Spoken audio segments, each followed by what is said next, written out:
Hey sweet friends, welcome to the full tutorial video for this graduation themed set. There are 7 designs in this set, so it's gonna be a doozy, but I hope that it is helpful for you guys if you are creating your own graduation set, and if you're not, there's always some tips to be learned along the way. And as always, I never want to ever have a video where I do not thank you so much for being here, for being a member. I know I'm a broken record, but man, do I appreciate you, and I'm just so grateful you're here. So thank you, thank you, thank you. Now, lately I have been trying to include how I colored my icing at the beginning of every tutorial video for you guys. However, since this is a graduation set, all the colors are really going to vary depending on what schools you're doing the graduation cookies for. I mean, even if it's a kindergarten graduation, if it's a high school graduation, if it's a college or university graduation. So all of those colors are going to vary widely, which means that I really didn't feel like it had a place here on the tutorial video, since most likely you will be doing your own colors, and that will vary cookier to cookier or even order to order. So I just didn't feel like I wanted to put an already long tutorial video and make it even longer doing the coloring icing section when really it probably doesn't need to be on this video. However, I did actually make a how I colored my icing video for this set, but I put it on my regular YouTube.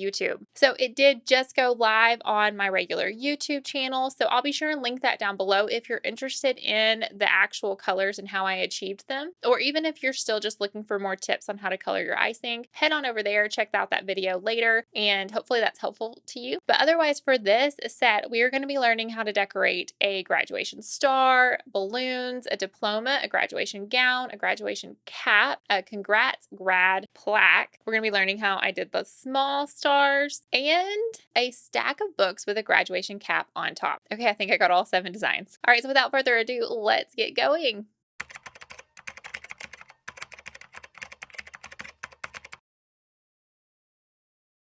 All right, our first design we are going to talk about today is just these really simple mini star cookies. For the graduate that I ended up giving these cookies to, and for my children who always get to eat the extras, they loved these star cookies. The way that I packaged them up is I put 3 stars in one cookie package, in one little heat sealed package, and those were the first cookies to go. So while I originally just created these little simple stars for decoration, yes, I created these stars simply so that I could use them in my pictures, because I'm always looking for picture props for my sets, and I thought these little stars would be fast to do. I can do them in the colors of my set. They actually match. I'm using a star design, so they'll actually match my set, and stars are celebratory, so it all went together, and I actually just created them to use as a picture prop. But then they ended up being the first cookies to go, so they were actually enjoyed as cookies themselves. So I did just kind of want to mention that these are totally optional cookies, but I do think that they were enjoyed, and they look great in my pictures and videos. That being said, even though I created a different video for how I colored this icing, I used white, black, yellow, blue, and green for this set. And the yellow and the blue and the green are all bold, vibrant colors. And so with the small stars, I wanted to include each one of those colors. So I made 24 small stars, and I ended up doing 8 of each color. So I did 8 yellow, 8 green, and 8 blue. And you can tell how small these stars are because all 8 fit onto my little cookie turntable, which is just basically the size of my palm, my hand maybe. So the cookies themselves were very small, and they didn't take me long to do, which was another perk of why I wanted to just add them as part of my cookie decorations, because they didn't take very long to make. Didn't take much icing, and it didn't take much dough. Win, win, win. If I can do one step on multiple cookies and I'm not having to constantly pick up an icing bag and put down the icing bag and pick up another icing bag and like continue that process, if I can have one icing bag and make multiple cookies and do that step on multiple cookies, that helps save time. It's why you see cookiers, they will have like an entire tray, like an entire cookie pan of cookies, and they will do all of one step. That entire tray of cookies, they'll do all of one step at one time. So they'll outline all at one time, they'll flood all of them at one time, or they'll do like different sections of the cookie all at one time. And I get it because it does save a lot of time. However, in my personal experience,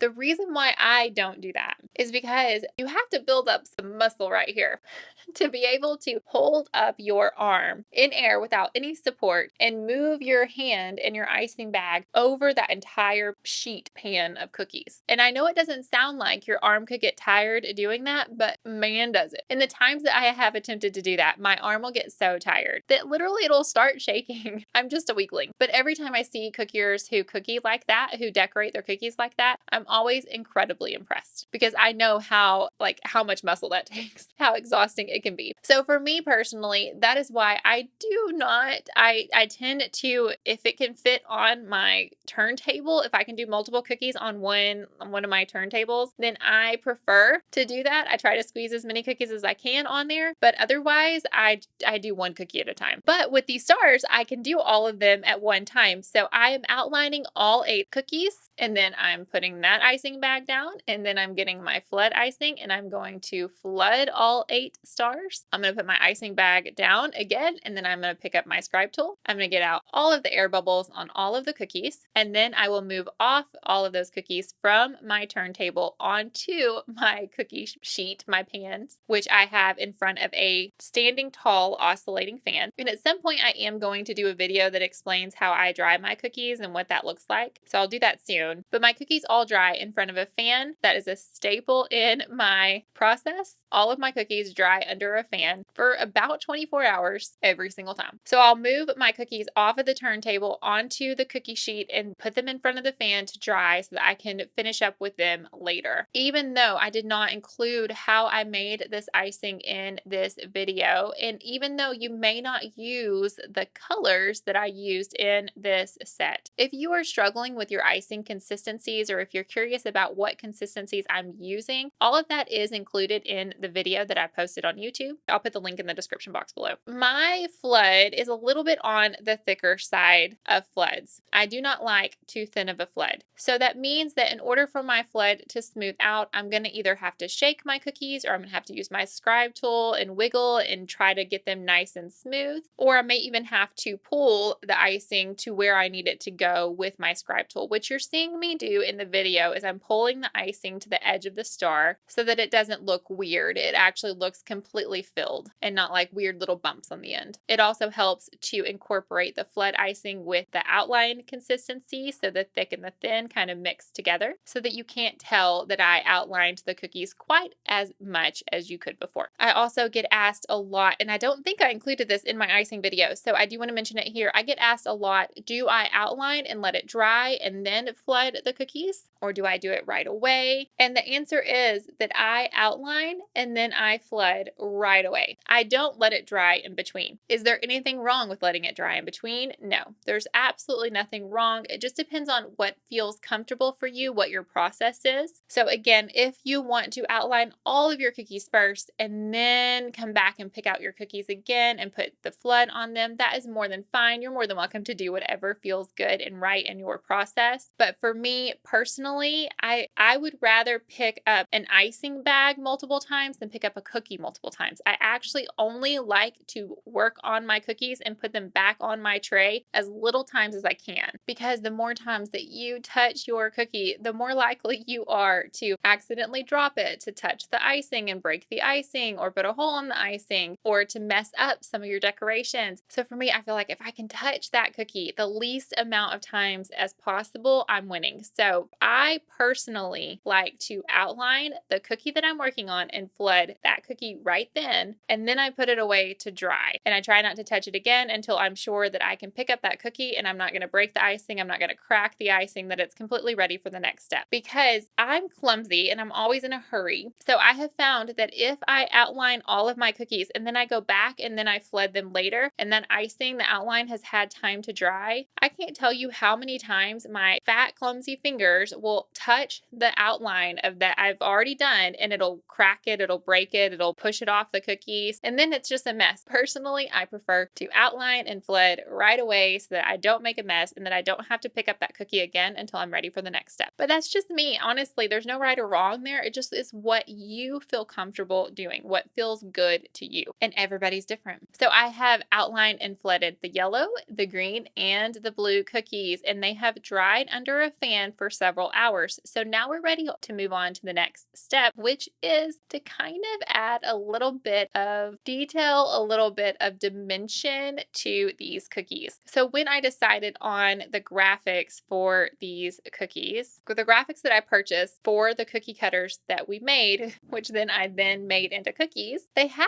a little bit of some shading around the edge of the graphic. And I know you don't care about where I get graphics, but designbundles.com, I get a lot of my graphics from there, or I will purchase graphics here on Etsy that are available for commercial use. So if you do purchase graphics to make cookie cutters or to make just whatever designs that you're looking to make sure that you get them for commercial use. So this set was one I purchased, or the graphics that I used for this set were purchased. And so then I modify them for what I need them to be in Procreate, and then we create our cookie cutters from them. It's a whole process, but these specific designs and the graphics had a little bit of a brown shading around the outside of the graphic. And I thought I really liked how that looked, and I was curious and wanted to experiment with shading. And so I decided that this set would be a good set to do that with. So I had a brown powder. It's great for shading and giving dimension for things, but I thought I would try it with this graduation set. It was an experiment for me personally, and I'm going to include it in this video because I think you can see how the product is used. You can see if you want to try it out, if you want to see if you want to use it for any of your other designs or any of your other sets. I actually think it's kind of great to have on hand in case you do need some brown shading in the future for any design. And the product itself, it's this really small, it's 4 grams, it's non-toxic, it's edible. You can do it with any of your cookie sets, but it lasts forever. You don't use a ton of it. And even the amount that I used in this video, so every single cookie in this video has this dust on it. And I didn't even make a dent in how much of the powder that I have left in the container. So the container will last you forever. So it's a great investment. It's a great product just to have on hand. But I wanted you to see how it works and what it looks like and how you can use it. So how I use the product is I use it dry, and it's called dry dusting. So I will take a dry paintbrush that I use for cookies only. So I have a whole set of paintbrushes that are just for cookies. And technically you can use any kind of paintbrush as long as it hasn't been used for other things and other paint products. I have to say I do have regular paintbrushes that I use. In fact, right here you can see the brown paintbrush was just an artistic paintbrush that I bought just for cookies, but it was just a regular paintbrush. Whereas the pink paintbrushes that are included in this little video right here that you can see, those were specifically for like cake decorating and cookie decorating. Really, I recommend if you can get the ones that have the plastic handles. So typically the paintbrushes that you can purchase online that say that they are specific to cake decorating or cookie decorating, most of the ones I see typically say cake decorating, but of course you can use them for cookies too. But those typically have plastic handles, and I definitely recommend that because the regular paintbrushes are all wooden paintbrushes, which are great, but when you are talking about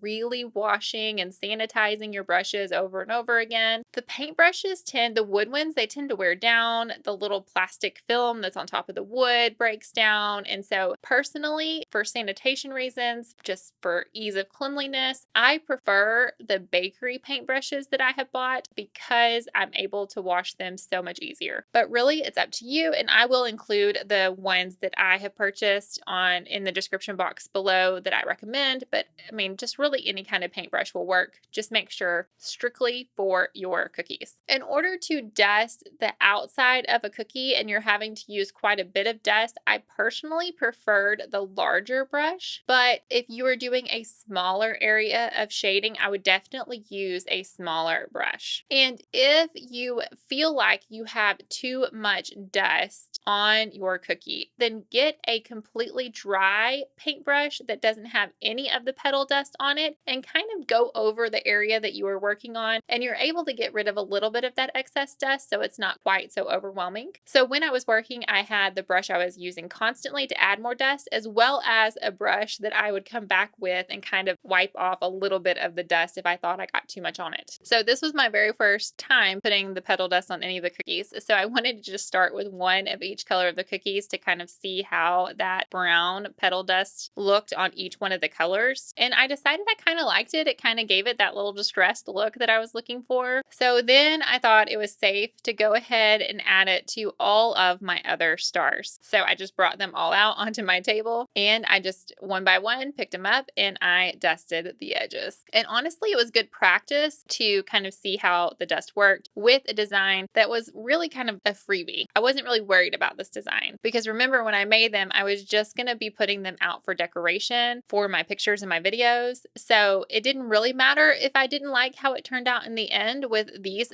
particular stars because they're basically risk-free. If I hated how it turned out, I didn't even have to include them in the pictures. But I did like how they turned out. However, this itself was a learning experience. So as you can see, I'm picking up the stars and I'm kind of doing the petal dust like on top of the other stars, right? Like you can see like I'm picking them up and that, like I'm dropping them on accident, which is fine. The cookies were dry enough that to drop a cookie, it was fine. It didn't hurt the cookie that it fell on or it didn't hurt the cookie that I'm holding. However, that petal dust the extra petal dust on my paintbrush falling off of my cookie that I'm working on onto the cookie that's below it. So I am here for you to learn from my mistakes as always. I really doubt that you will ever watch a video of mine. Maybe there has been, but I doubt that you will watch a video of mine where I'm like, oh, it was a perfect set. I didn't make any mistakes. I loved everything I did. Go me. Oh no, I learn every single time I do cookies. And I hope that you do too, because learning every single time that we decorate is making us better cookiers, right? Like to learn and always continue to grow. It just makes your craft stronger. It makes you a better decorator. It makes me a better teacher. So all in all, I make mistakes all the time. I learned from this set a few things, but in particular with this actual step that I'm doing right now, I learned if you're gonna do petal dust, you'd make sure there's no cookies underneath it because that petal dust is just going all over my table. It's going all over these other cookies that I've already done. So now I don't have petal dust just on the edges of my cookie designs. I actually have them all over the surface of the cookie as well. And the other thing I learned about this petal dust is their pigment is really strong, which is great. You're getting what you're paying for. It's a great product, but I have tried petal dust from several different companies, including like Hobby Lobby and Walmart and some of the, cheaper options that are local. And those petal dust, the pigment's not like fantastic. And so if you do put down that petal dust, a lot of times you can't even tell that you did it. So that is not the case with this petal dust. It is definitely pigmenty, which means that once you have it down, it's there. And there's not a lot of like scraping off that you can do, which is fine. Like I was going for a distressed kind of look with this design. So it's fine with this design, but there are other designs where it would be problematic and could definitely mess up your cookies. So I recommend if you haven't like dry dusted things and worked with dust and petal dust very often, especially a great quality one like this one, then have a low risk design like this that you can kind of practice on because I learned a lot just by practicing on these stars. But now you can see, now that I'm out of the way, you can see the actual dust on the cookies below. So I had to get out my brush and brush off that extra dust, which just meant that on top of my design, it also had petal dust. So it was no longer just on the edges, like I actually had some browning on top of my cookies as well. Now I'm going to turn that around and kind of make it look purposeful, and I'm going to include that later in other designs. And so I'm going to do it on purpose later. However, it was definitely an accident to begin with, and I wanted to make you aware because it could definitely hinder your future designs. So just be careful. If it's something that you don't care about, that you're more than willing to have that happen like I did here, then great, go for it. Dust as many as you can at one time and work on a surface like that. But if you don't want your dust to be anywhere except for where you purposely paint it with your paintbrushes, then just make sure you're just working one cookie at a time. All right, so here's a close-up of the stars, and I really do like how the petal dust turned out. But again, I don't know that it is going to work with all of your graduation sets. I actually also like how clean and crisp the designs looked without any dust on them at all. Really and truly, if you don't like it, leave it off. Your graduation sets will look fantastic without it or with it. Totally up to you, but I loved it both ways, and I think you are more than welcome to skip that step altogether. All right, so here's the stars, and here you can see that I'm using them as decoration on my table, but they ended up being a really cute part of the design. And they were eaten really quickly, so they also were a crowd pleaser.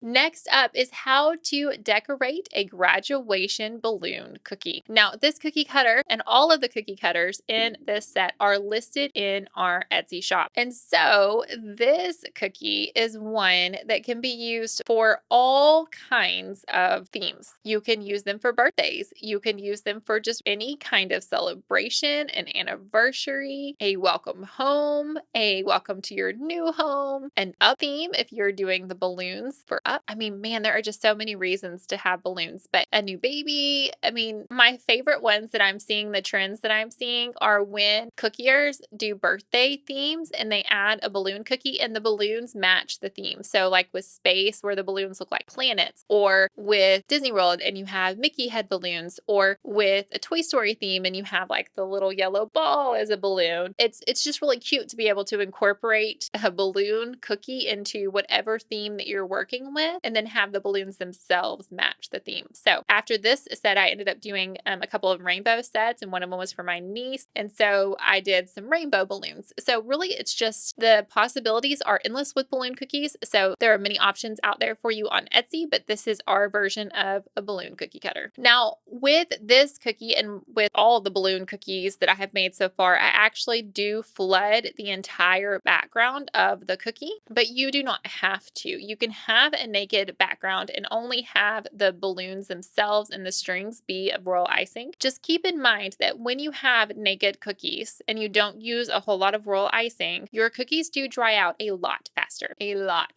And so I always want a soft sugar cookie, or as soft as it can be. And so the royal icing kind of protects and preserves your sugar cookie, and it does keep it softer for longer. So I don't do a whole lot of naked cookies unless the design just really calls for a naked cookie. But I did want to make sure that you knew that that was absolutely an option. I did flood every time I've used this cookie cutter. I have flooded the whole cookie, but it's definitely an option to just do the balloons directly onto the cookie and not have a flooded base. That being said, I outlined and I flooded this cookie green. So that means that since I'm using one color as my background, that the balloons will have to be a different color. So when you're designing your set, just make sure that if you're doing whatever color your university, your school, whatever you're doing the balloons for, just make sure that you keep in mind that you're not going to probably want to do the same color background as whatever balloons that you have on top, or you might like lose those balloons. You might lose the detail of the balloons themselves if it's the same color background. So I knew with doing a green background, I would be doing a yellow, black, and a blue balloon on top. Just like with the stars, I did outline and flood, and then I put the cookie on my cookie sheet in front of a fan for several hours, and then I came back to do the dry dusting on the edges of this cookie. Now, you will need to make sure your cookie is pretty dry before you get your dry dusting or even this next step, because if your icing is not dry, when you go to put your paintbrush on your cookie, if it's not dry, you can puncture through your icing. So you definitely want to make sure your cookie is dry before you move on to the next step. However, even if you don't do the dusting on this set, which is totally understandable, it's a whole extra part of the process. It's a whole extra design. It takes extra time and it may not be the look you're looking for at all. So if you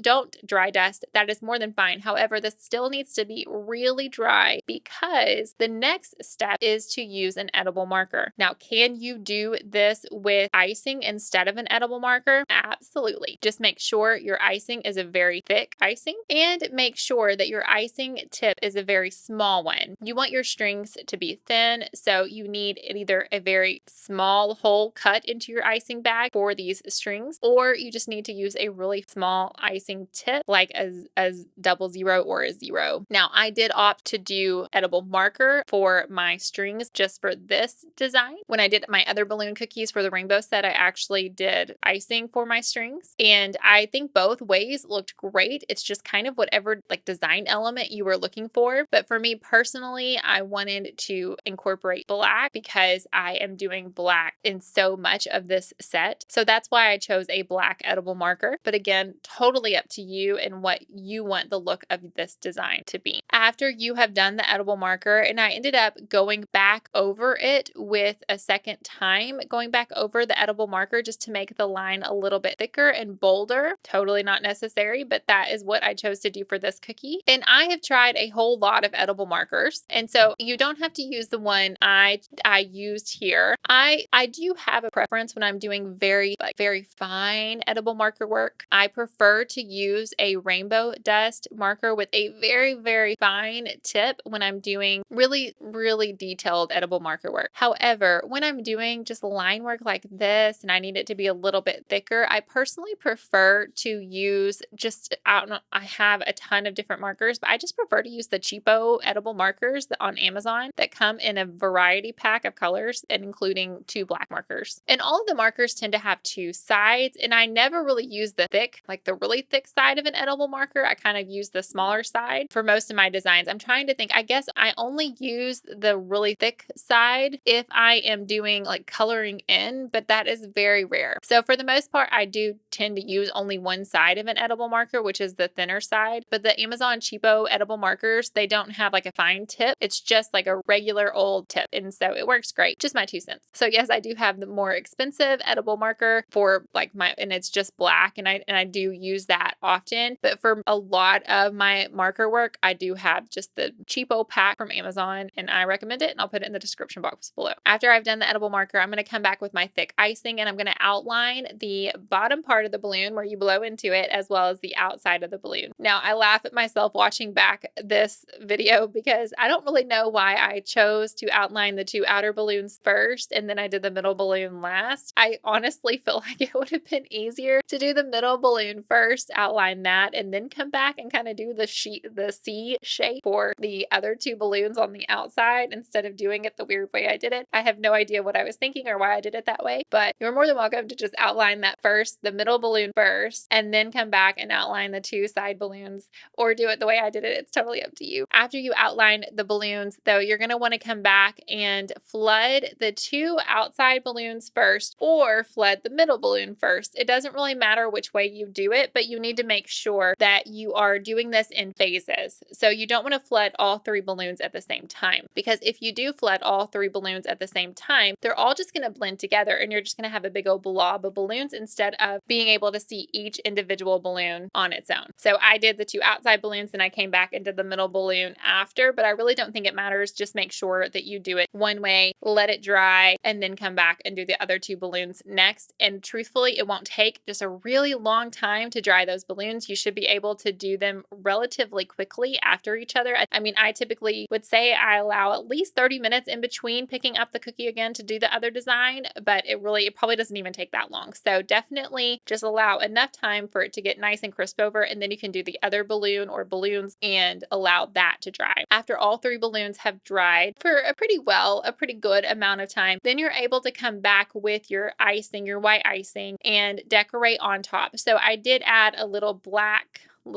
shadow mark or light reflective mark on the balloons with my edible pen, and then I just projected the number 23 onto all of my balloons to represent the class of 2023. Again, this is optional. You don't have to do that, and of course, if you're watching this in the future, you can change the year to whatever you want it to be. I wish I would have done a little bit of a thinner icing. I feel like my icing was just a little bit too thick for that detail, but I think it turned out great, and it did add a statement. It gave the set just something a little bit different, and it did incorporate the class just one more time, just adding that detail, that customization of the class of 2023 onto the set, because you want every cookie that the people eat. It doesn't matter if they're eating the balloons or the diploma or the star, whatever is in your set, you always want them to feel like they're eating something that is included in the theme. And so I personally prefer to not just have a completely random design where if they're eating it, they don't feel like they're eating a graduation cookie, or they don't feel like they're eating a baby shower cookie or a birthday cookie. You know, you want, when you have someone enjoying your cookies and the customers enjoying your cookies and your clients ordering from you, you want every cookie to stand on its own, especially for whatever theme that they're purchasing it for. So with that being said, this is just a balloon cookie, but by adding the class number on top, it becomes a graduation balloon cookie. So there's no doubt this is to celebrate the class of 2023. And that's it. Our balloon cookie is done. So let's review all of the steps that we have done for this cookie before moving on to the next design. So you're going to take your naked cookie and you're going to outline and flood it. You're going to let that dry, and then you're going to add your dust to the outside of your cookie and dry dust all along the edge of your balloons. You are going to draw on the strings of your balloons either with edible marker or with icing, your preference. Immediately after you have drawn on those lines, you can then pipe the outline of your balloons and either flood 2 of the balloons or the middle balloon. Just make sure whichever ones you flood, they aren't touching, and let that dry. And come back and flood the last of the balloons, let that dry, and then finish off your design with your class number on top.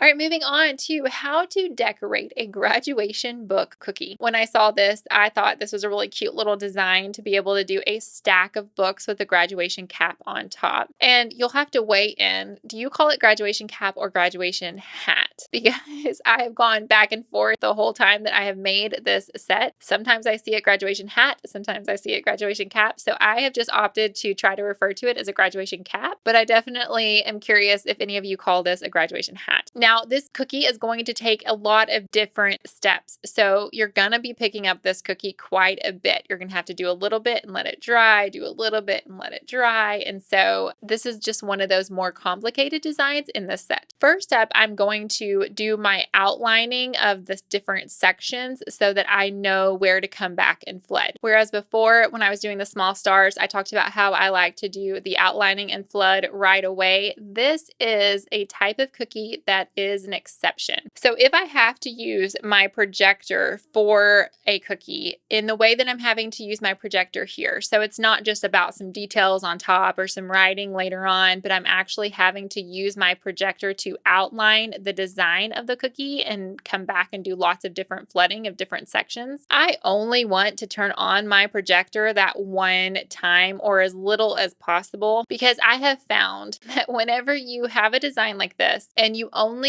outline and you only work on one section at a time, and then you let that dry, and then you have to pull out your projector again and turn it back on and resize it to match perfectly the image that the cookie that you're working on.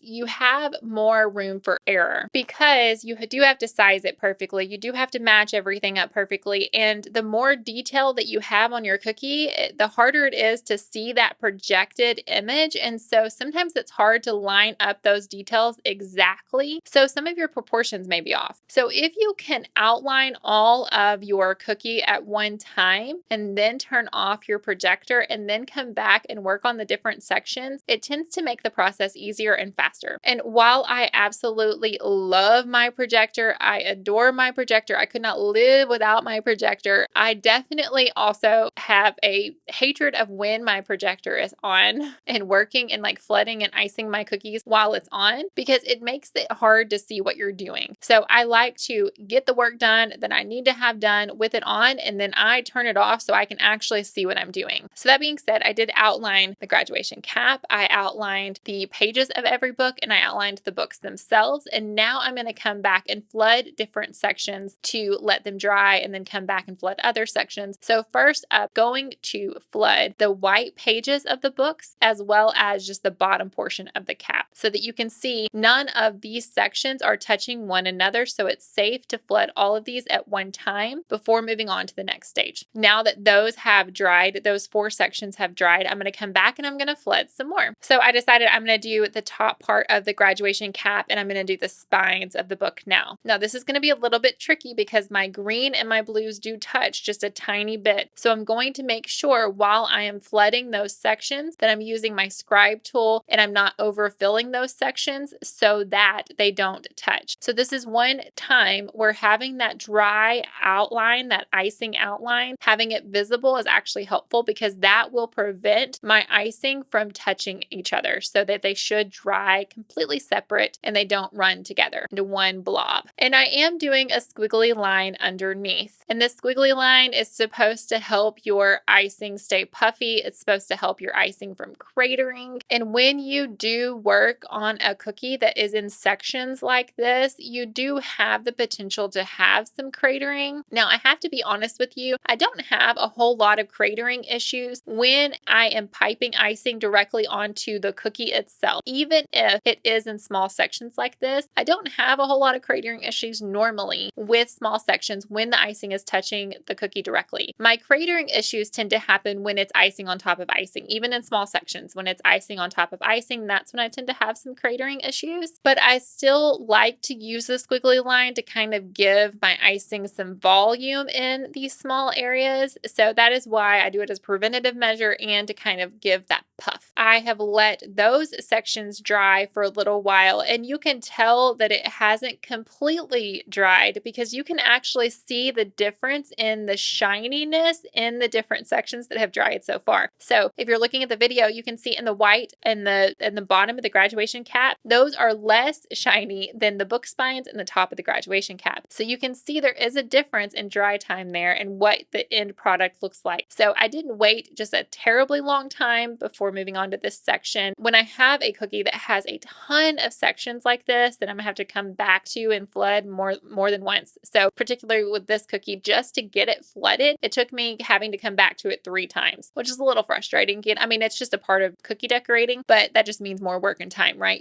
The longer it takes you to flood a cookie, the longer it takes you to have to go back to it, wait for dry time. That just all adds up time. So with this cookie, I had to come back to it 3 times just to get the cookie covered. That doesn't include any of the detail work. So my process tends to be that I will do 1 or 2 designs in between. So I did this graduation cookie. I can't remember honestly, but I think I probably would have done the first part of the cookie as one of my very first designs that I worked on. And then I actually think I did the little stars very first because I was experimenting with that technique. But after that, I probably did the graduation books. And then I worked on a couple other designs. And then I came back and picked up the cookie again and did the step 2. And then I worked on a couple of other designs. And then I came back and did the next round of icing. So typically that means, honestly, with a set this large, this set was about 3 dozen cookies. I think it was 3 dozen. With a order this large with 3 dozen cookies, you're talking about, it was probably about 30 to 45 minutes in between each step. But again, I have that fan on, which is really helping that drying time. If you're not working with a fan, it may take you longer before you can come back to your cookies again. But that's what I prefer to do. I just kind of try to plan out my cookies where it depends on what work has to happen to them in the future on when I work on them. So if it's going to have to be a cookie that has a lot of steps, then I definitely am going to try to do that at the front end so that I can continue to come back to it later on after I've worked on other designs. All right, this is the tricky part. You have some really small areas here now when you're doing the top of the books. So I just really kind of try to go slow, and I did some of my thicker icing, and then I came back with my flood icing, and I just really,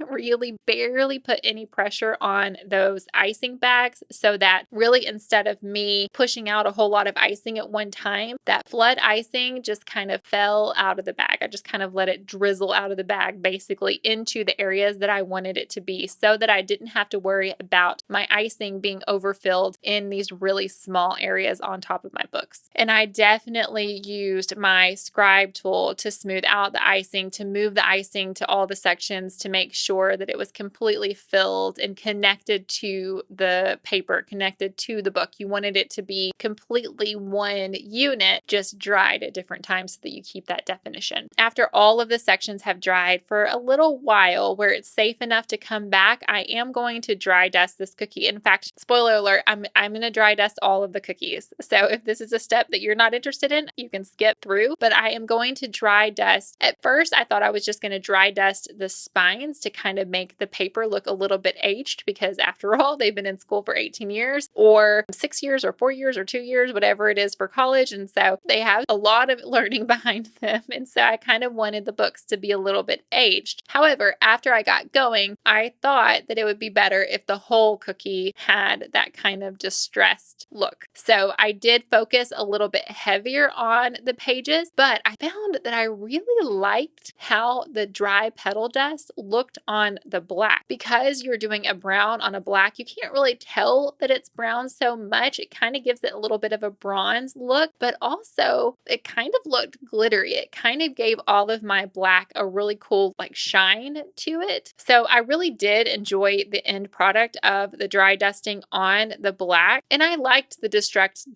look all the way around. It's just pretty subtle. You notice it more in person than you do necessarily on the video or in the pictures, but details matter, and details, people notice those details. And so, I mean, it's just really up to you. But I did like how the black looked. So I actually even thought in the future, if I do a graduation set again, I might get like black petal dust that has some shine. In fact, I have black petal dust over there, so I probably should have just tried it. I'm curious to see how just using a black petal dust that's not going to change the color of your cookie on top of just where you're using black, like just using the graduation gown, just using it on the graduation cap, just the places that you're just using black and kind of putting that shimmer on it. I think it would give it a pretty cool look, and it would kind of elevate it from just being a black cookie. But just an idea if you are looking to add a little bit of shine and shimmer to your cookies. I did do some lines on the pages so they looked more like pages in a book instead of just a white blob. So I did want to give some detail to our books and add some page lines, as well as I worked on the graduation cap tassel. But as always, my designs are ever evolving as I'm working on them. And so I thought just by doing 3 lines on the book that would be okay. But when it came down to it, I thought it was too sparse. And so I went back and I added an additional line in between those 3 lines. And I like how that looked a lot better. The last thing I want to do to this set of graduation books is add Class of 2023 onto the spine of the books. But you can add anything. You can add the name of the university here. You can add the name of their degree. You can add books that go with their topics. So if they're graduating with a science degree, you can add like science topics on these spines. If they're graduating with a teaching degree, you can add some teaching topics. So really the spines of these books are really kind of endless in creativity that you can do to add different things onto the spines. But because I was going for just a generic graduation set, I of course just chose to keep it simple and put Class of 2023. Now this graphic will be available to you. I just found one I kind of liked for the font, and instead of reinventing the wheel, I just took that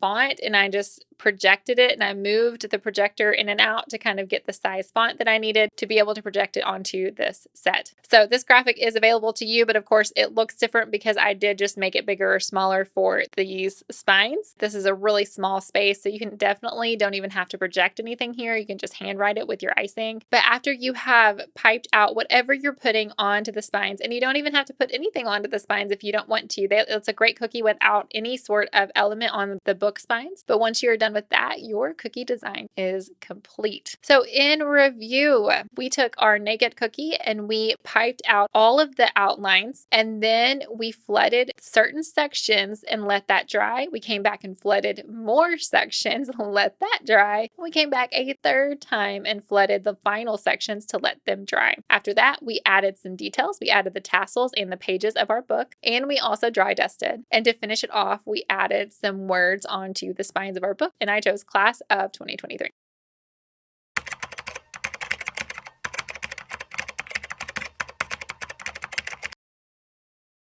Next up is how to decorate a graduation cap cookie. Now this one is a little bit simpler than what we have been doing. We don't have to use our projector at all for this design, which is always a plus. But since I'm not using a projector, I do want all of my cookies to still be symmetrical and still match. So one of the ways I'm going to do that is I'm going to try to keep that point of the graduation cap, the top. I'm going to try to keep it in the same spot on all of my cookies, or at least just close. So one of the ways I'm going to do that is I'm going to kind of eyeball it, but I'm going to make sure that the point of my cap where it comes down into the bottom section of the graduation cap cookie, I'm going to try to make sure it lines up straight with the top point so that it gives that symmetry, it gives that look. So I'm just going to kind of put a point of icing. I'm going to kind of make sure it matches just by looking by your eye. And then I'm going to outline the rest of that and work on the bottom of the cookie. Does it matter if you flood the bottom of the cookie or if you flood the top of the cookie first? And I would say probably not. You're probably okay either way. What I learned is that you want to try to think about whatever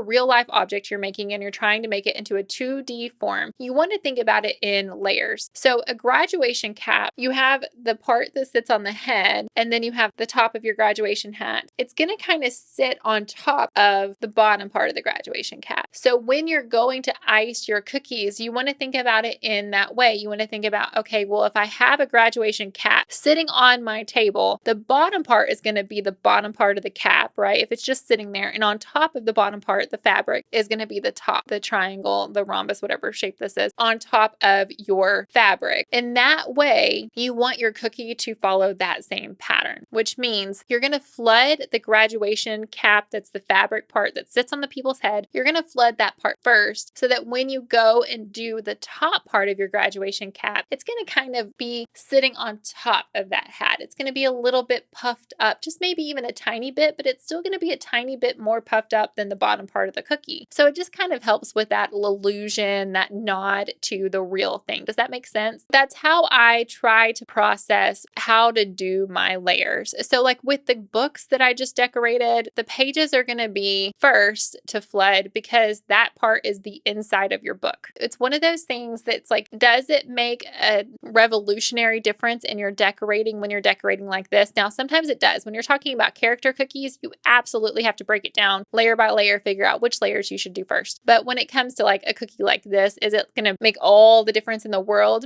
Maybe not, but I think it's good practice to just constantly be thinking, what areas of this cookie should I flood first? What areas should go last? Just to try to build up that cookie and to continue to think about and break down designs in that way. Just another skill thing that you're just learning and you're just going to get better and better at it if you're constantly doing it. So that was a long way to say that I outlined and flooded the bottom of this graduation cap first, and then I let that dry and I came back and I flooded the top. And I'm going to once again dry dust this cookie, and it's nighttime now, and so my room is a little bit more yellow than it was before, and honest to goodness, it's really showing up a lot in this video. I don't feel like it was this noticeable in real life. And maybe it's the angle that the video is being taken, but I don't think it was quite as noticeable in real life other than it gave all of the cookies like a shimmer, especially on the black. And you can see here, you can see that it definitely gave the cookies a little bit of a shimmer. And in the end product, you'll be able to notice it as well. So after I have dry dusted, I'm just going to right away go in and do my tassel. I did turn on my projector for this step, but you most definitely do not have to. You can put the part where your tassel connects to the top of the hat, just put it in the central part of the cookie, kind of build it up a little bit, and then work on your tassel. Obviously, you're going to want to make sure your icing for the tassel is a little bit thicker, because if your icing is too thin, then the strings will kind of all blend together and you will lose that like definition of having the tassel. It's really important that you have thick icing for all the tassels that you're doing for this set. So definitely, if you don't have thick enough icing, take the time to rebag your icing. So take it out of the bag that you have it in, add some powdered sugar, stir it back up, and then put that back in a new bag and start over and do your tassels from there. Now, typically with a tassel or with something that's stringy, what I like to do is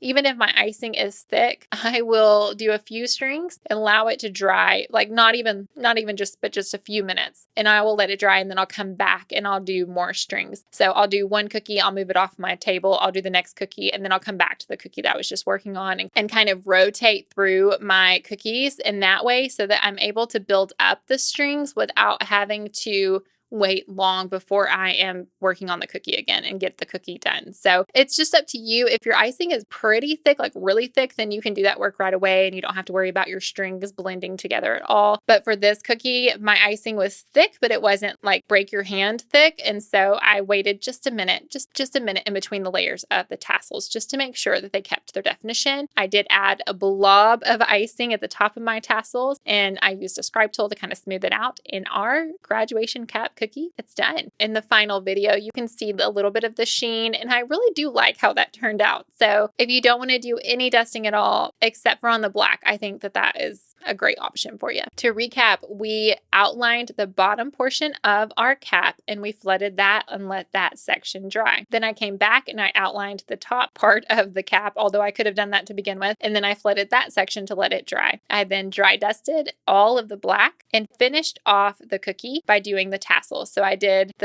where the tassel attaches, and I did some of the strings, and I let that dry for just a few minutes. Then I came back and I finished off the final bits of tassel, and our graduation cap cookie is done. Next up, how to decorate a congrats grad cookie. Now, before we get going, I thought I would show you what it looks like for me to cut the tipless bag to do an outline consistency and what it's like to cut it for a flood consistency. For this congrats grad cookie, which is on a plaque, it will be the first time I have used this blue color. So I'm going to be cutting both consistencies, the outline to, of course, outline the cookie, and then the flood to flood the cookie. So when you have a tipless bag, you can choose to cut your bag one of two ways. You can flatten out the seam and cut across that way where the seam is on the edge, or you can flatten out your bag where your seam is in the middle and you're creating two new edge seams and cut across that way. Most cookiers, I'm gonna be honest with you, most cookiers do the second option where they flatten out the bag and they have the seam of the bag in the middle and then they cut across. And they swear by it and they say it gives them a perfectly round shape of their icing when they're piping their icing. But for some reason, I don't like that. I'm a rebel, I guess. I don't know. I'm just different. And I have always found it easier to cut the bag straight across with the natural edge as it is, with the seam on the side is what I'm trying to say, where it makes a triangle where your bag seams are naturally lined up on the side. So like most things in the cookie world, I think it's just a matter of what feels right for you and what feels natural when you're piping. So if you're having a hard time with your icing curling back up on you, or if it's a funky shape, maybe try to alternate how you are cutting across how the seam is and see if you do it the opposite way, if you get a better cut, if you get it easier to come out of your bag. But for me personally, I guess I'm a rebel and I do it the way I naturally keep the bag how it's supposed to go, and I cut the seam across that way. With that being said, when you are doing your thicker icing, you're going to need a smaller hole. So you're going to cut closer to the tip of the bag so that not very much comes out at one time. With your flood icing, you want more to come out at a time, because if you have a tiny hole, you're going to be sitting there flooding for ages because your icing is coming out so slow. So then you're going to cut further down away from the tip to make a larger hole. Even though with your flood icing, you need a bigger hole, you still don't cut very far into your bag at all. It's a very minor difference between the two cuts, but it makes a huge difference in how much icing comes out of your bag. So if you're a tip person and you've never used tipless bags and you've been wanting to make the jump, you do have to buy good icing bags. The icing bags that you get from Walmart, the icing bags that you get from Hobby Lobby, those really thick plastic icing bags, they are made for tips. And I'm telling you, you won't have good success with using those as tipless bags and just cutting a hole into them. I tried when I first started cooking, I tried to do that and it was not successful. The seams on those bags are too thick. You have to have the special bags to do so. With really thick seams, you're not going to have clean icing come out. It's going to curl on you. It's going to be funky. You're not going to have good control when you're piping your lines. Trust me, you do have to get tipless icing bags. But the good news news about getting tipless icing bags is that you can use those bags for tips or not. So even though you can't reverse it, you can't use those other bags that are for tips only for tipless, you can use tipless bags for both tipless icing as well as tips. So in the icing video that I keep talking about, I do go into what I recommend, where I get it from, but I use Truly Mad Plastics icing bags. I love them. I've only used them. And so that's the bags that you see me use in all of my videos. So you're going to do small holes and you're going to practice smaller, see what that gives you, and then cut just a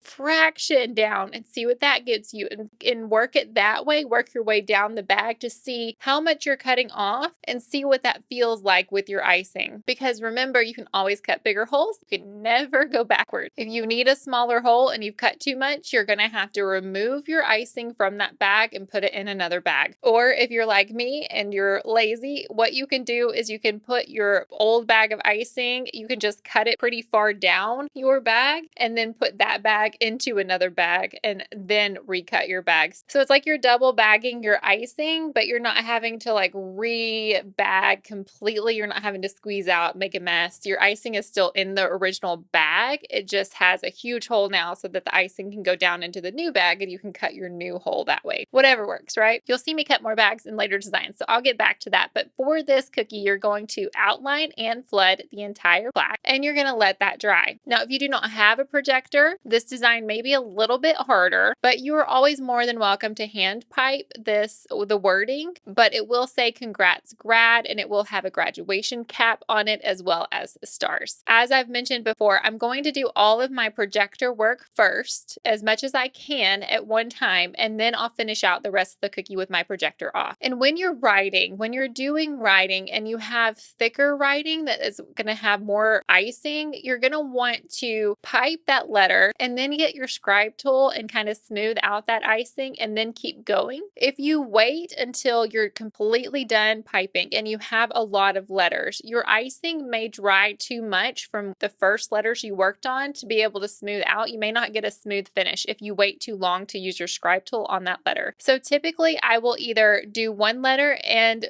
smooth it out with my scribe tool, or I may do one or two letters before I come back and use my scribe tool, but I don't do very many because I've learned the hard way that if you wait too long, it's a pain and you will regret it. Thankfully, the congrats was the only word that I had that had the thicker icing, the bolder font, I guess you should say. So, and the grad was really fast. I was able to just pipe that right away, and then I'm able to move on to the details of the cookie. First off, I'm going to flood the bottom portion of our graduation cap, and I'm going to let that dry. And because it's such a very, very small section with thin icing, I'm able to, it's going to dry super fast. So I only have to put that under a fan for a few minutes, and then I'm ready to come back and do the top of the graduation cap. After I let that dry is when I'm going to come back with my dust, with my dry dusting. And the reason for that is, even though my dry dusting is not touching the graduation cap or the letters, I don't want to accidentally mess it up. So like I said, I'm clumsy by nature. And so I know myself, and I know that if my icing is wet and I'm going back to do that detail, I'm going to accidentally touch the cookie. I'm going to mess up my writing. I'm going to mess up my icing on the graduation cap. So I do make sure it's dry before I do this part. If you're more careful, if you're not as clumsy, if you're able to go slower with your processing, then you probably are able to just go ahead and do the dry dusting while your icing is still drying. But personally, I just knew I shouldn't take the risk. I'm just shadowing the outside of this plaque cookie again, just to kind of give it that distressed look, kind of give it that dimension that I was trying to gain by doing the dust on all of these cookies. Oh my goodness, my cats are driving me crazy. They can't decide if they want in or out. If a door is closed in our house, they don't like it and they feel like they need to be in that room. Whatever door's closed, they have to have access to it right then. They are so silly. The cat is in. More than likely in just a second, he's going to want back out, but for now, he's in. Okay, after I have done the dry dusting, I'm going to add some stars to the cookie. You hear him? Now the door's closed again, so now he's freaking out and he wants back out. I'll tell you what. pets, man. We also have a pet who's a bunny, and she is at the doctor's office right now, the vet's office right now, getting surgery so that she can't have any babies. And we found out that she won't be able to be like out of her little pen, her little bunny room. We made the under the stairs into like a little bunny room, and we found out that she won't be able to play outside of that for a whole week. And if you know bunnies, which I didn't until I had one, until we got her, which we've had her for about 2 months, they are super social creatures. And she loves me and my husband so much. Like we are her jam. She loves us so much. After the kids go to bed at night, we'll let her come in the living room with us. And she is just like for an hour, she just wants to be petted and loved. And she just loves us so much. And so she is so social. And so I have no idea how this sweet little bunny is going to be in her room for a whole week. It just breaks my heart. We let her roam our house a little bit, and it's just gonna be so sad. I'm so sad that she is gonna be so confined. I didn't realize how intense bunny surgeries were. It's much different than any of our cats that have gotten fixed or our dogs that got fixed. So it's just a different process. It's a lot more intense because their bodies are just so little, I think. But anyway, we do love our animals around here, but our cats are they're a little dramatic at times. Back to our cookie, because I know that y'all did not come here for pet conversations, but I did turn back on the projector to put the stars on the cookies. However, I only did it for this video. Later, after I made the video for this specific cookie that y'all are watching, I didn't do it again. I didn't turn back on the projector to do the stars for any of the other flat cookies because really you can just eyeball the stars. You do not by any means have to decorate them with the projector on.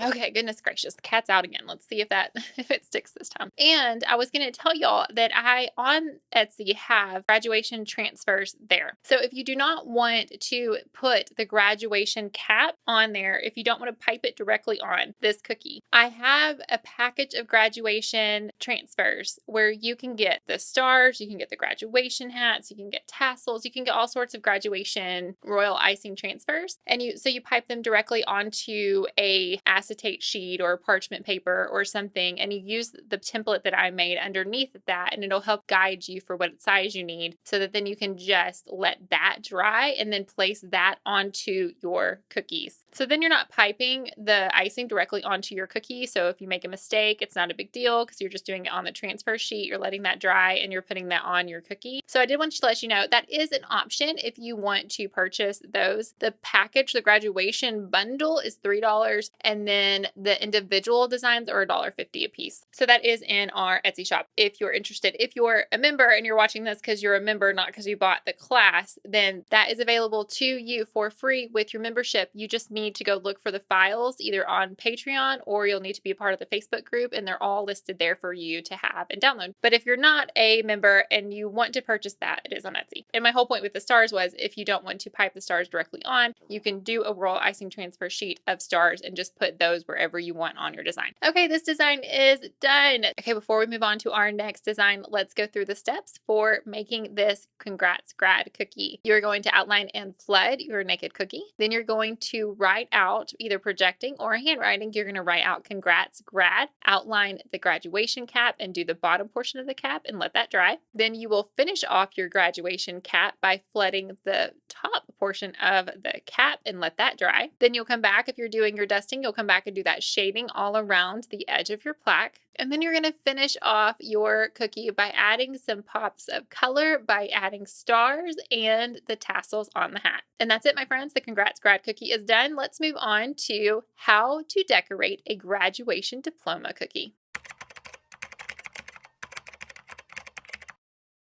Starting off, we are going to talk about cutting this bag again. So this is the first time I have used white in this set. So I'm going to show you just once again. You can just watch me as I cut these tipless bags. So this is the first bag I cut was the thick icing, the outline icing. So you can see how much I cut off there. With the thin icing, the flood icing, you always see me push the icing back away from the tip of the bag. And then I'm going to cut across. Again, I have the seam where it naturally goes. I don't make make a new seam. I just keep the seam along the edge and then I cut across. So you can see it's a very small difference between the thick and the thin as far as how far I move down my bag. The more you do it, the better you get. Honest to goodness, I don't even think about it now. It's just muscle memory. So keep practicing. If you feel intimidated, if you feel like you're not doing it right, just keep practicing. It will get better and eventually you won't even think about it. With this Diploma cookie, you're going to want to do the actual white Diploma first before you add the ribbon. So you're going to outline the bulk of the Diploma, not the end portion of the Diploma. You're going to want to do that later so that it has some dimension, it has some definition that you know that is separate from the rest of the Diploma. But you are going to outline the main portion of the Diploma and you're going to flood that right away and you'll smooth out with your scribe tool. This is a really great example of what I really like for my flood icing to be. So you can see once my icing is piped, it doesn't necessarily blend right together. It takes a little bit of wiggle with my scribe tool, or if I were to pick up the cookie and shake it, it probably would have smoothed out that way as well. But by using icing that is that consistency, I don't have to worry about my icing falling over the edge of my cookie, and it does give my icing a nice little puff. I just got back from picking up my daughter from dance, and I just feel like I've been out of breath ever since I've gotten back. Whew.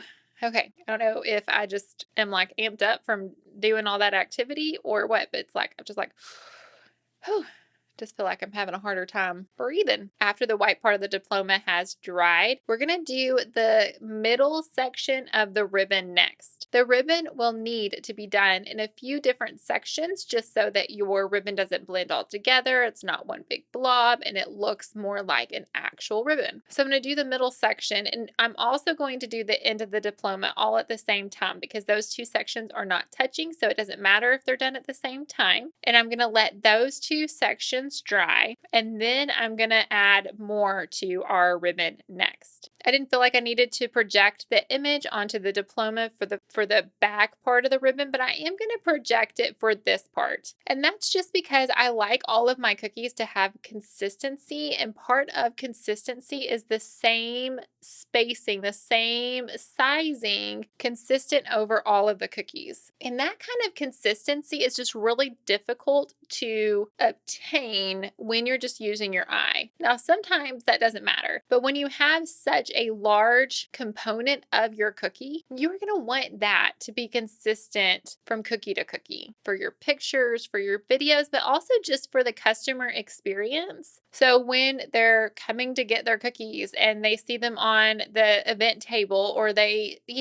like if them and somebody in their family got the same exact cookie, you would want their cookies to look the same. But I know not everybody has a projector, and I think that's fine. I didn't have a projector for the first 2 years I did cookies. But if you do have a projector, it is important to pull it out at times like this so that you do have that consistency. Projectors are for way more than just like characters. They're for way more than just writing. It's also for those elements on your cookies to be consistent from cookie to cookie. Do I recommend a projector? Yes. Do I preach a projector all day long? But if you don't have one, don't feel like you can't decorate cookies. Like I said, I decorated cookies for 2 full years before I had a projector, but it was one of the best investments in my business I think I've ever made. As soon as you can save up for one, I highly recommend doing so. All right, moving on from my projector speech, let's finish up our bow. So I outlined the bow. While my projector was on, I went ahead and outlined the entire bow, and now I'm going to fill in sections. Now, this is where cratering may happen. So because of that, I'm going to make sure that my base of my icing underneath this flood is got some support. So the way I'm going to do that is with scribbling a lot of thick icing underneath my thinner icing for my bow. Plus my ribbon on my bow is going to be a little inconsistent because the top part of that ribbon is going to be on top of the Diploma itself, whereas the bottom part of the ribbon is going directly onto the cookie. So I'm going to use some of that thick icing just to build up that naked cookie so that my ribbon doesn't collapse onto itself and it actually still looks like one full ribbon and not just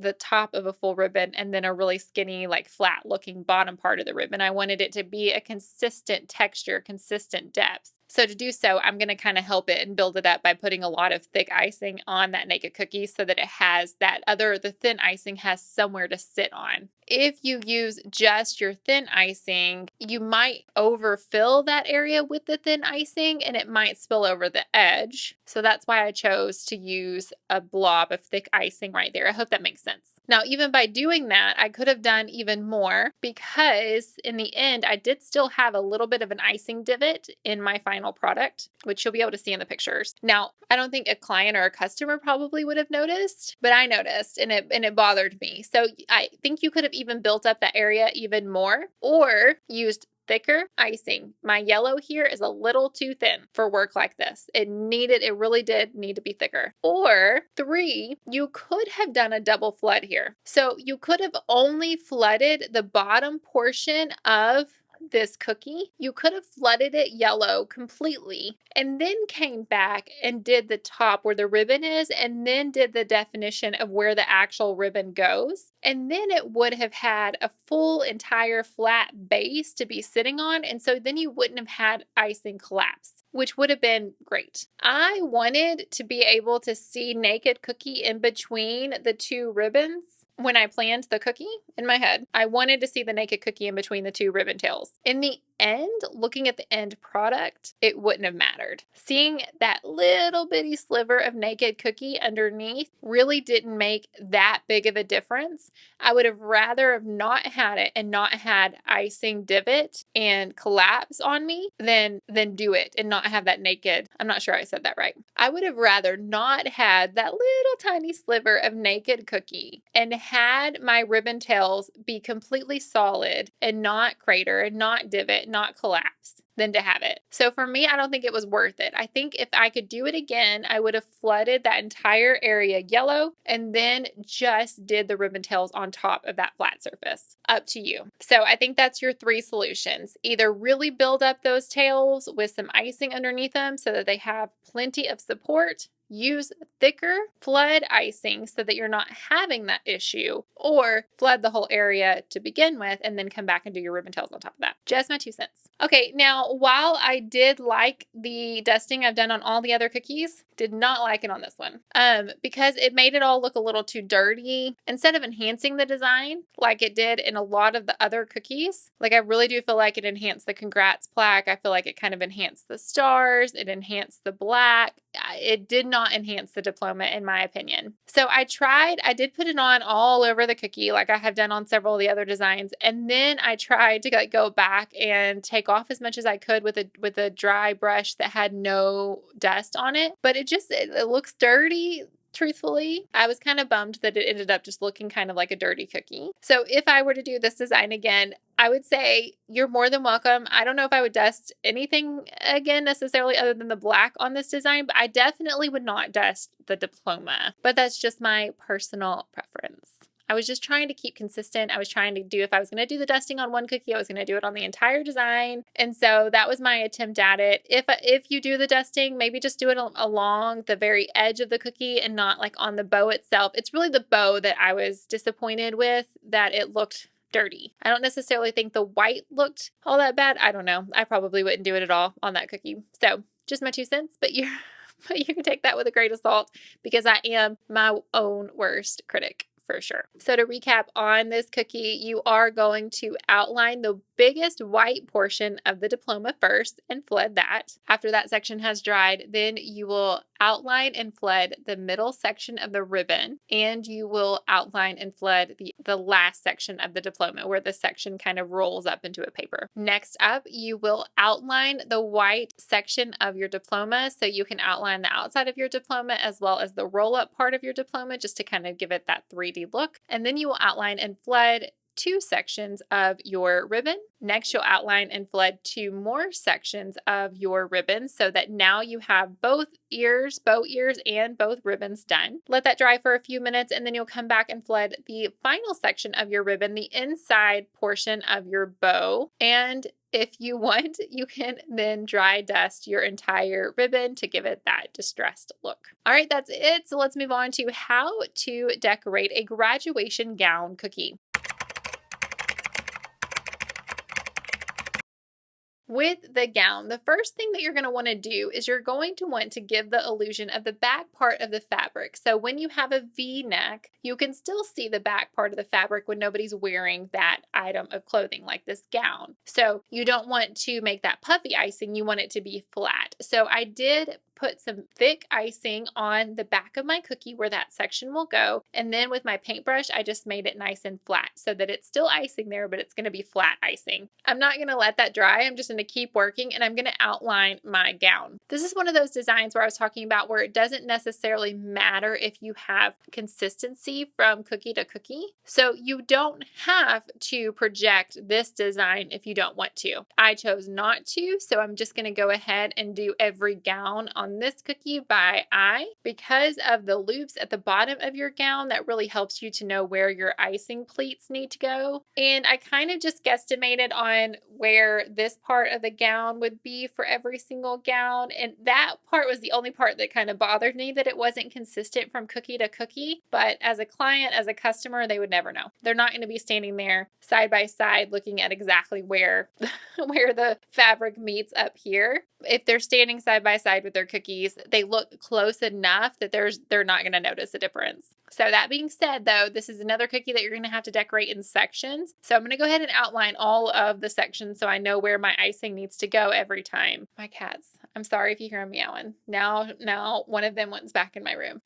They want to be on YouTube. Now, this is one time that the layering really doesn't matter. This is just a matter of trying to flood as many sections at once as you can, since so much of this cookie touches each other. It's difficult to kind of pick sections that don't touch. So with this cookie, I decided I'm going to do the sleeves first, and I'm just going to pick one of the middle pleats and do that as well. And I am still doing a squiggly line, and I'm doing my icing on top, and then I'm smoothing out my icing. I'm going to let those 3 little sections dry, and I'm going to come back and I'm going to do the same thing, but this time I'm going to do 2 sections. So I'm going to do 2 of the different pleats as well. I'm going to do the squiggly line, and then I'm going to flood those and smooth it out. Y'all, this time it was my other cat that wanted it.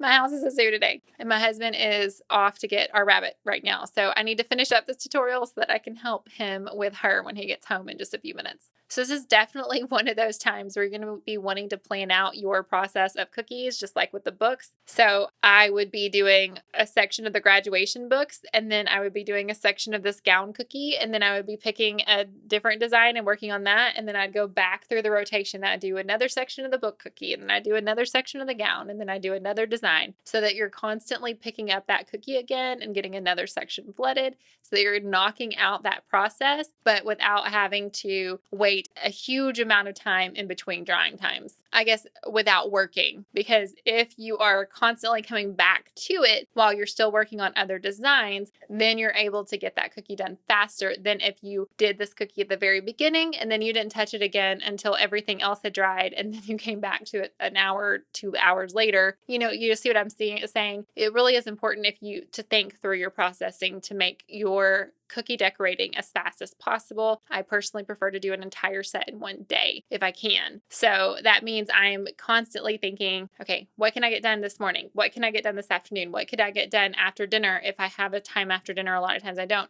What can I get done after my kids go to bed? So in that point in time after my kids go to bed, I'm really hoping to just be doing the last final details on the cookies. So it definitely is it's kind of a jigsaw puzzle of figuring out what you need to do when you need to do it to maximize your time. All right, so I have finished flooding the entire cookie. So now I'm able to move on to the dry dusting after my cookie has completely dried. So I'm going to start by outlining the edges of the cookie, and then I'm going to go back and I'm going to dry dust the entire cookie so that I have that shimmer all throughout the cookie.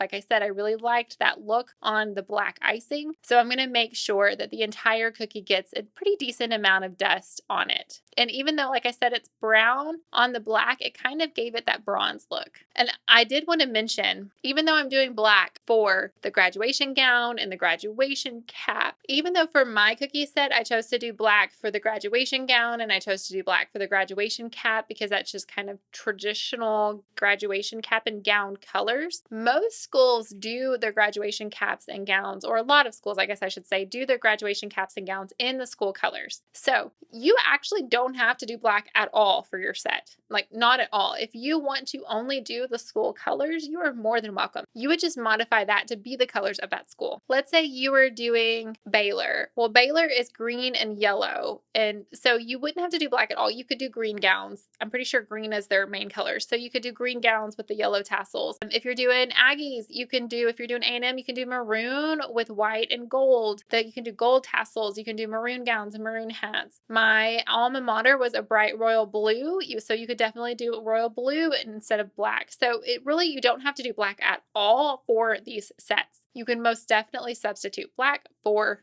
the school colors. And I have seen a lot of people use gold for the tassels instead of like a yellow. So you're more than welcome to paint gold onto wherever you have tassels in the set, or paint the stars gold. There's lots and lots and lots of options. Do not feel like you are just subject to doing bright bold colors. You can definitely minimize your color palette. Just do a couple of colors and repeat those colors all the way throughout. So there's lots of options here for you. Do not feel like you're in a little box and you just have to do what I created. Definitely use your imagination and creativity for graduation cookies. All right, so let's review all the steps for this graduation gown cookie. You will add some icing to the top portion of the back of your cookie by using a paintbrush and icing, and you'll just smooth that down, and then you'll outline the gown, and then you will start flooding different sections of your gown. Make sure your sections aren't touching so that they are able to keep their shape. You'll let those sections dry, then you'll come back, you'll flood some more, you'll let those sections dry, you'll come back, and you will finish off all of the sections of your cookie. Let that dry. If you're choosing to add some sparkle or some dry dust, you'll do that at this time once your entire cookie has dried. And the last touch will be to add some tassels to your graduation gown. And again, that can be modified for any of the school colors that you choose. Okay guys, look, we made it to the last design. You are almost done with this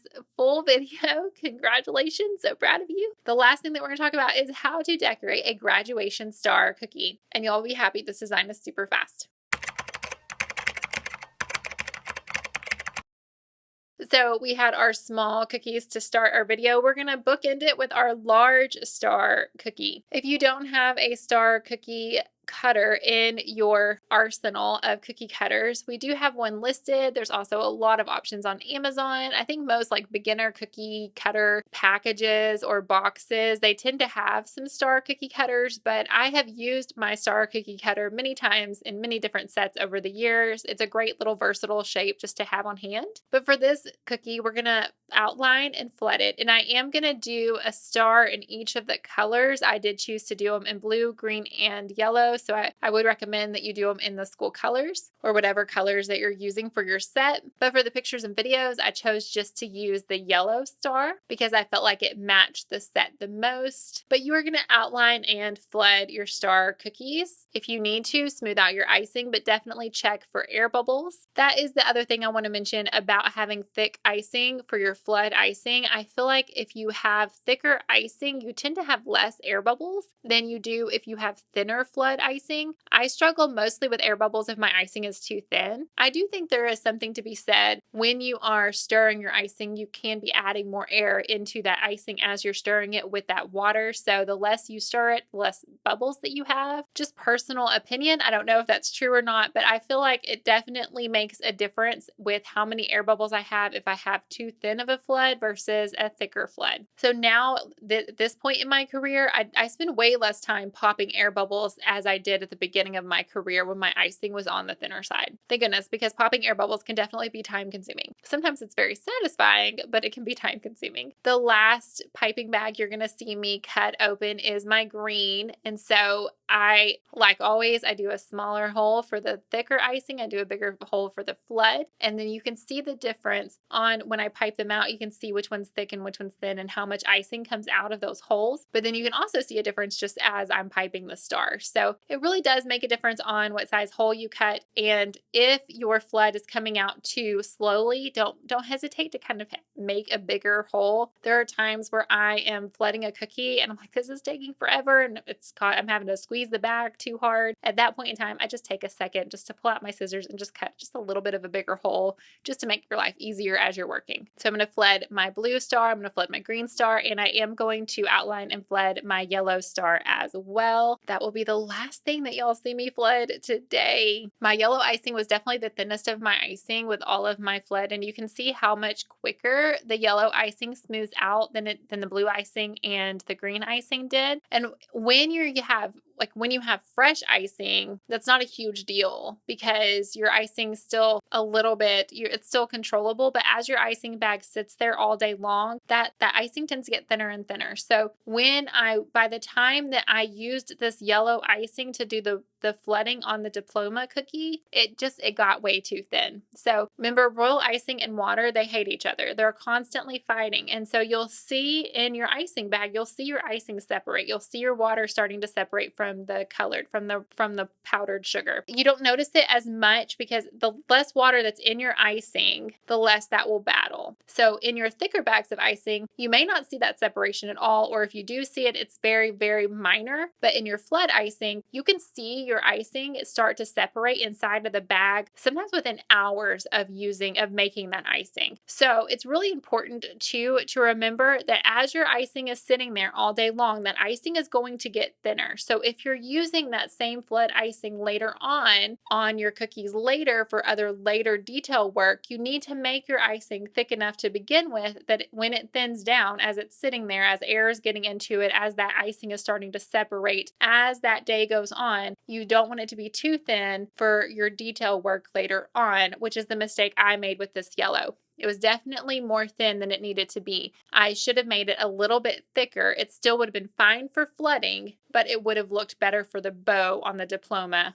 later if I would have just had it just a tiny bit thicker. So even though I've been doing this for 5 years and I have icing consistency down so much better now, it's never going to be 100% perfect. But in that case, when I had my icing that was too thin, I really should have taken it out of the bag, added some powdered sugar, mixed it up in a bowl, and rebagged it for the Diploma cookies so that my icing would have worked better for that detail element.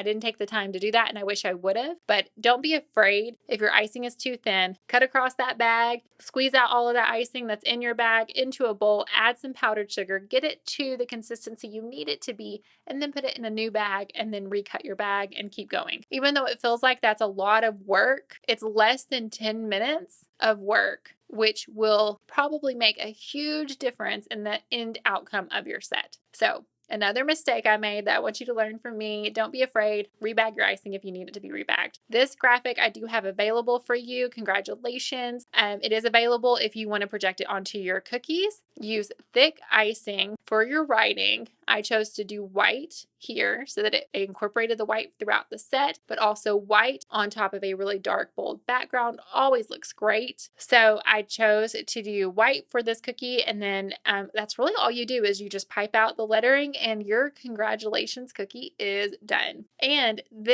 the writing on this, it doesn't even have to be on a star. You can use it on a plaque you have. You can use it on whatever you want. It does not have to be on a star cookie. I just chose that shape because most people have it already in their arsenal of cookie cutters, but you are more than welcome to use it on whatever you want or omit this design altogether. All right, so to recap, you are going to outline and flood your star cookie. You're going to let that dry. If you want, you can dry dust the edge of your star to get that distressed look. Then you will project your lettering onto your cookie and you are ready to go. That was the final design in our set. This was probably one of my longest videos, so thanks for hanging in there. I am excited to see your creations, so be sure to tag me on social media so I can share those beautiful cookies. Thank you so much for watching. I'll see you in the next one. Bye-bye.